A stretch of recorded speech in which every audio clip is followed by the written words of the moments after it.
తెలంగాణ రాష్ట్రంలో రాష్ట్ర ముఖ్యమంత్రి రేవంత్ రెడ్డి గారు ఏదైతే తెలంగాణ రాష్ట్ర అసెంబ్లీ ఎన్నికల ముందు మన వికలాంగులకు సంబంధించి గ్రామ పంచాయతీ ఎన్నికల్లో వికలాంగులకు కూడా జనాభా దామాషా ప్రకారం రాజకీయ రిజర్వేషన్ కల్పిస్తానని చెప్పి వాళ్ళ కాంగ్రెస్ పార్టీ ఎన్నికల మేనిఫెస్టోలో పేర్కొనడంతో పాటు వికలాంగులకు మా కాంగ్రెస్ పార్టీ అధికారంలోకి వస్తే 6,000 రూపాయలు పింఛన్ ఇస్తాం, అదేవిధంగా రాష్ట్రంలో వికలాంగుల అట్రాసిటీ చట్టాన్ని సమర్థవంతంగా అమలు చేస్తాం, అదేవిధంగా ఆర్టీసీలో వికలాంగులకు 100% రాయితీతోని ఉచిత రవాణా సౌకర్యం కల్పిస్తాం,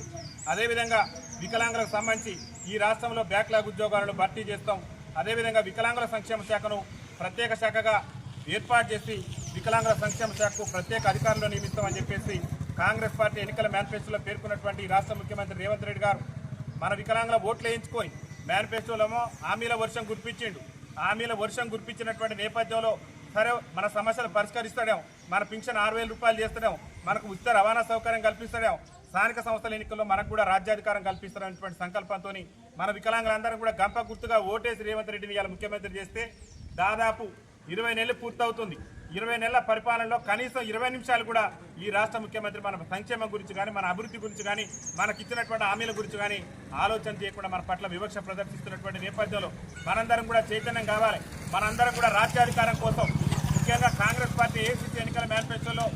రాహుల్ గాంధీ గారు వాళ్ళ జాతీయ మాజీ అధ్యక్షుడు రాహుల్ గాంధీ గారే స్వయంగా చెప్పారు, మేము రాజస్థాన్ ఛత్తీస్గఢ్లో గతంలో మా కాంగ్రెస్ పార్టీ ఏ విధంగా అయితే వికలాంగులకు రాజకీయ రిజర్వేషన్ అక్కడ కల్పించిందో అదే కోణంలో తెలంగాణ రాష్ట్రంలో కూడా వికలాంగులకు స్థానిక సంస్థల ఎన్నికల్లో రాజకీయ రిజర్వేషన్ కల్పిస్తామని చెప్పేసి వాళ్ళ ఏఐసిసి ఎన్నికల మేనిఫెస్టోలోనే పేర్కొని మరి నేటి వరకు కూడా తెలంగాణ రాష్ట్రంలో వికలాంగులకు స్థానిక సంస్థల ఎన్నికల్లో రిజర్వేషన్ కల్పించే విధంగా చర్యలు తీసుకోకుండా ఇవాళ బీసీలకు 42% రిజర్వేషన్ కల్పిస్తామని చెప్పేసి కామారెడ్డి డిక్లరేషన్లో బీసీలకు 42% రిజర్వేషన్ ఇస్తానని చెప్పేసి కాంగ్రెస్ పార్టీ నాయకులు హామీ ఇచ్చారు. ఆ హామీ ప్రకారమే రేవంత్ రెడ్డి ప్రభుత్వం బీసీలకు రిజర్వేషన్ కల్పించేందుకు ఒక ప్రత్యేకమైనటువంటి జీవోని తీసుకొచ్చింది. దాన్ని భారత వికలాంగుల హక్కుల పరిరక్షణ సమితి కూడా సంపూర్ణంగా స్వాగతిస్తుంది. కానీ వాళ్ళ బీసీల రిజర్వేషన్ గురించి ఆలోచిస్తున్న ఈ రాష్ట్ర ముఖ్యమంత్రి స్వతంత్రం వచ్చిన 79 ఏళ్ల నుంచి కూడా రాజ్యాధికారానికి దూరమై దుర్భర జీవితాలు గడుపుతున్నటువంటి వికలాంగులకు రాజకీయ రిజర్వేషన్ కల్పించేందుకు ఎందుకు ఆలోచన చేయట్లేదు, ఎందుకు రాష్ట్ర ప్రభుత్వం ఆ విధంగా చర్యలు తీసుకోవట్లేదు అని చెప్పేసి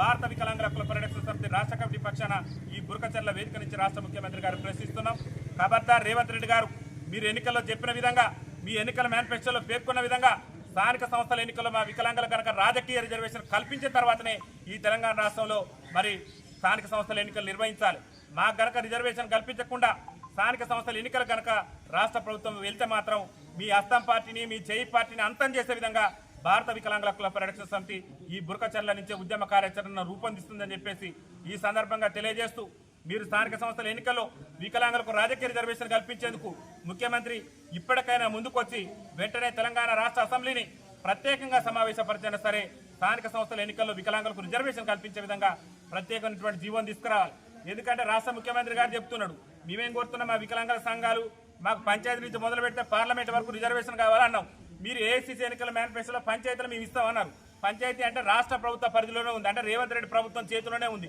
పార్లమెంట్ దాకా కూడా అవసరం లేదు. ముందు మీరు పంచాయతీలో రిజర్వేషన్ కల్పించి కేంద్ర ప్రభుత్వం మీద ఒత్తిడి చేయొచ్చు, పార్లమెంట్లో కూడా వికలాంగులకు రిజర్వేషన్ ఇవ్వాలని చెప్పేసి మీరు ఎన్నికల మేనిఫెస్టోలో పెడతారు, మా ఓట్లు వేయించుకుంటారు, మా ఓట్లతో గద్దెనెక్కుతారు. గద్దెనెక్కిన తర్వాత మాకు రాజకీయ రిజర్వేషన్ కల్పించకుండా ఇవాళ తెలంగాణ రాష్ట్రంలో సగానికి సగం ఇవాళ 30 లక్షల మంది వికలాంగులు ఉన్న మా కుటుంబ ఓట్లు, మా బంధుమిత్రుల ఓట్లు ఇవన్నీ కూడా మరి చూసుకుంటే